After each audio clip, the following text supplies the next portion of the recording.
When you talk about the Syrian people and what the Syrian people want, how can you quantify that? Do you have any independent surveys where you can actually document that? And secondly, you talk about the corporate media, the Western media, the lies, and all of this. Could you explain what you think might be the agenda from us in the Western media, and why we should lie, why the international organizations on the ground should lie, why we shouldn't believe all these absolutely documentable facts that we see from the ground, these hospitals being bombed, these civilians who are talking about the atrocities that they have been experiencing. How can you justify calling all of us liars? Sure. Thank you. I mean, there are certainly honest journalists amongst the very compromised establishment media. Let's start with your second question. So, international organizations on the ground. Tell me which ones are on the ground in eastern Aleppo. Yeah, okay, I'll tell you, there are none. There are none. These organizations are relying on the Syrian Observatory for Human Rights, which is based in Coventry, UK, and which is one man.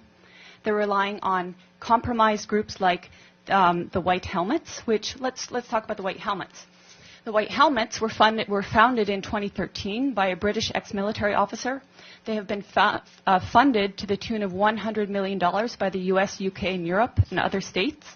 They purport to be rescuing civilians in eastern Aleppo and Idlib, yet no one in eastern Aleppo has heard of them. And I say no one, bearing in mind that now 95% of these areas of eastern Aleppo are liberated.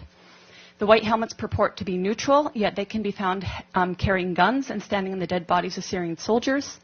And their video footage actually contains children that have been recycled in different reports. So you can find a girl named Aya who turns up in a report in month, say, August, and she turns up in the next month in 2 different locations. So they are not credible. The SOHR is not credible. Unnamed activists are not credible. Once or twice, maybe, but every time, not credible. So your sources on the ground, you don't have them. As for your agenda, not your, but the agenda of some corporate media, it is the agenda of regime change. How can the New York Times, I was reading it this morning, or how can Democracy Now!, which I was reading the other day, maintain until this day that this is a civil war in Syria? How can they maintain until this day that that the protests were unarmed and nonviolent until, say, 2012? That is absolutely not true. How can they maintain that the Syrian government is attacking civilians in Aleppo when every person that's coming out of these areas occupied by terrorists is saying the opposite?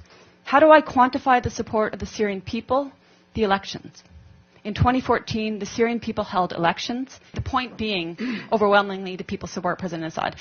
There are people that want change in the government. We're not pretending they don't want change. Everybody wants change. But in terms of support of the government, the point is they don't see President Assad as the problem.